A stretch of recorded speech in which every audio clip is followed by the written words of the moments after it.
My name is Lori, and I was hired as a kennel worker back in July of 1994.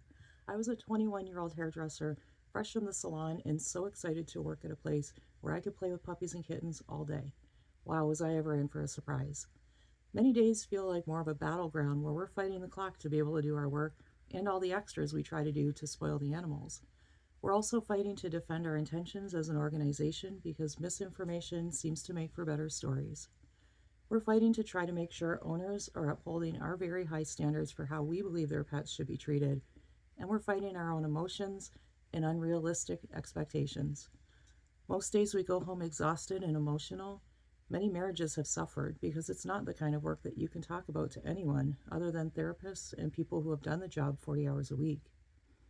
Back when I started, pets weren't seen the way they are today. Dogs kept in pens as guard dogs were just as normal as our pets today who sleep in our beds. We had to try to sell people on the advantages of spaying and neutering, and it often felt like an uphill battle.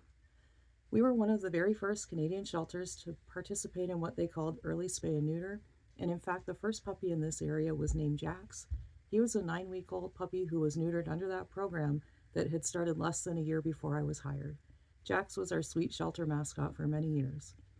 For my first 5 or more years, microchips weren't even a thing yet, which is incredible to think of now, since we've reunited countless pets with their families because of them. I have worked through times when others wanted our city contract, and I've also worked through times when we were all given permanent layoff notices due to the shelter's financial hardships at that time. I've worked with hundreds of amazing, caring people, and some whose arrogance have tripped them up. Animal people can be funny. We're all working for the same thing, but egos often do clash. I have been criticized for not smiling immediately after witnessing the victim of horrific animal abuse.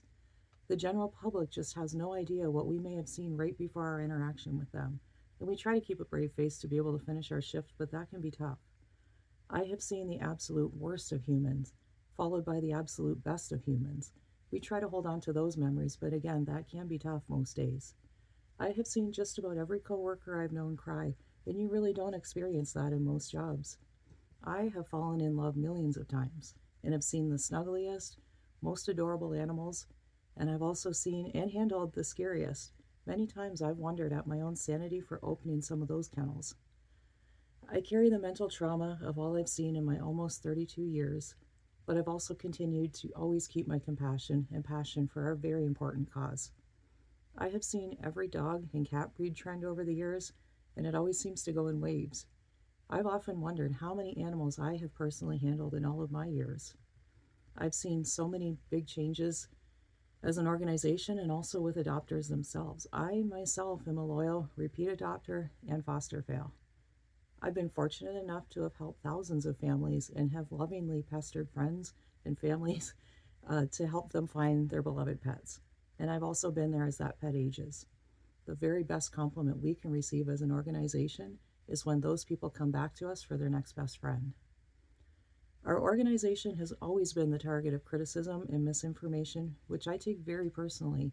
I've been loyal to our organization for over half my life, and I am proud to say that no matter who's in charge, we have always taken the high road and have never participated in that kind of damaging talk, because in the end, it's the animals who suffer from it. We have always appreciated other animal-related groups for the good they have done, and I know we've always tried our very best to go above and beyond for the animals in our care. The average person doesn't hear about the hundreds of staff who over the years have gone to the shelter in the middle of the night to care for someone, or have gone on their own off the clock to try to rescue an animal in need. The unpaid hours of fostering, worrying, rescuing, ambassador work that every staff member has done shows that most are a different and rare breed of person. None have ever been looking for recognition or a pat on the back. Helping animals is just a trait from birth, and most of us have even recruited our families. I know I have. Our organization has made so many big changes over the years that have made me very proud. I know we're always doing our best to learn and to grow. 100 years as an organization is such an amazing accomplishment, made possible by thousands of employees, donors, volunteers, and adopters. And while these particular groups don't always see eye to eye, I can step back confidently and acknowledge that we are all in it for the right reasons. I know every single person in this room is as well. Since jumping in at the age of 21, my world has been a chaotic mix of sadness, stress, anger, discouragement, but also joy, love, and pride, often all felt in one day. I am simply grateful that I continue to be given the opportunity to make a difference. Our work is so incredibly important, and I know this organization will be changing lives long after I'm gone.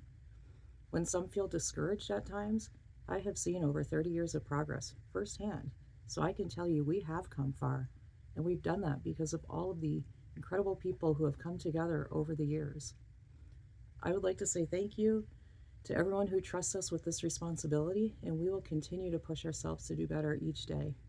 Oh, and if anyone here tonight is looking for a new furry buddy, come see me and I'll hook you up. Thank you.